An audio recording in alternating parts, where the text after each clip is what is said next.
ආරම්භයක්, අලුත් පරිණාමයක්, අලුත් අනාගතයක්. ඒ හැමදේම මම හිතන්නේ ద్వාරය ඉවර වුණා ප්‍රේමයෙන් මාධුරික හම්බවීමත්. අප්පච්චිගේ සිට අද දක්වා මුණ ගැහිලා තියෙනවානේ බොහෝ දෙනෙක් මේ ජීවිතය ඇතුලේ.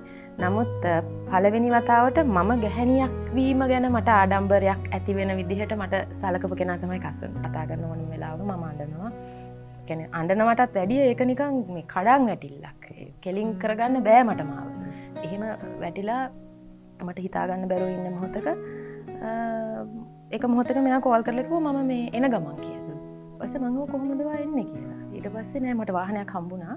යාළුවගේ වාහනයක් හම්බ වුණා. මම එනවා දැන් කියලා. ආවා. දැන් ආවා එක හරි. ඔය යන්නේ කොහොමද කියලා ඒක අපි බලමුකෝ කියලා කිව්වා. ආවා. ඇවිල්ලා ඉතින් මාව ඉස්පිරිතාලේදී මාව සැනසුවා. මාත් එක්ක හිටියා. මගේ අතින් අල්ලගෙන හරි ඉන්නකෝ ඉවසම ඇතුළට යන්නත් බෑ මොකද එහෙම ICU එක අවශ්‍යතාවයක් වුණොත් විතරක් ඇතුළට කතා කරොත් විතරක් ඇතුළට යන්න බලාගෙන අපි එළියට වෙලා ඉන්නවා තමයි හිටියේ. එතකොට මෙයා මන් ළඟ හිටියා. සෑහෙන වෙලාවක් හිටියා. රැයත් වුණා. හුඟක් රැය වුණා. රැය මං හිතන්නේ 10 විතර වගේ වෙනකන් හිටියා. ඊට පස්සේ දැන් යන්න එහෙනම් දැන් යමු වගේ තැනකට එනකොට මම කොහොමද දැන් ඔයා යන්නේ කියලා දන්නේ නැහැ. බැලුවා try කරා මොකුත් හම්බුන්නේ නැහැ. දැන් මම මේ යනවා මොකද නොගිහින් විදියකුත් නැහැ. හෙට උදේ වැඩේ නිසා. දැන් මේ යනවා කියලා කිව්වා. පයින්. අන්තිම බස් එකක් සෑහෙන අද බල ලෙස සෙනග. කොහමද ෆුට් බෝඩ් එකේ එල්ලිලා ඉතින් මේ සෑහෙන කාලෙකින් ෆුට් බෝඩ් එකේ හැම යන්න හම්බුනේ. ඒ අත් දෙකෙන් විතරක් මම හරියට කතා කරලා පිළියඳලින් බහැලා ඉවර වෙලා. සුන්දරද කියන්න දන්නේ නැහැ ඒ වින්දපු කට්ට. නමුත් මට නම් සුන්දරයි ඒ වෙලාවේ මාත් එක්ක හිටපු එක මට ලොකු දෙයක්. මම හිතන ඇත්තටම මාධවී කියන ගැහැණිය ගත්තොත් මට දැනෙන ගැහැණිය දරා ගන්න මම හිතනවා විශාල හදවතක් අවශ්‍යයි කියලා.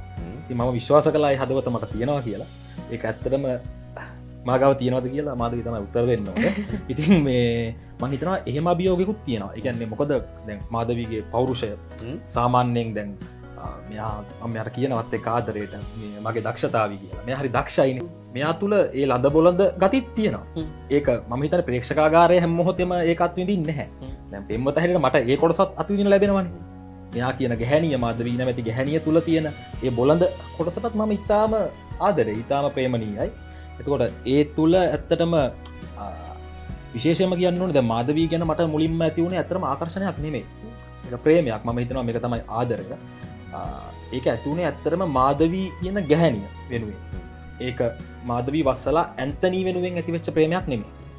ඒක මාධවී කියන ගැහැණිය. මම ඒක නිරන්තරයෙන් මාධවීට කියලා අපිට අවංකයි. ඒ දේවල් ඇතුලේ ඇත්තටම අභියෝග කිසිවක් නැහැ.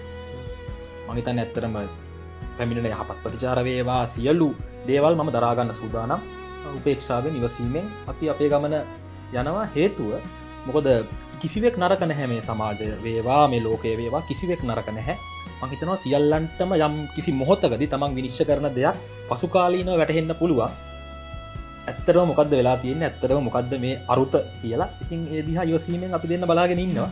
එක්තරා නාලිකාවක මම ටෙලි චිත්‍රපටයක් අධ්‍යක්ෂණය කරනවා එක්තරා කාලෙකදී. එතකොට දැන් මම මාධවීව දන්නවා කලින් දන්නවා. මම මේ කියන්නේ අපි ඉතා ළඟ සම්බන්ධයක් හදාගත්ත විදිහ.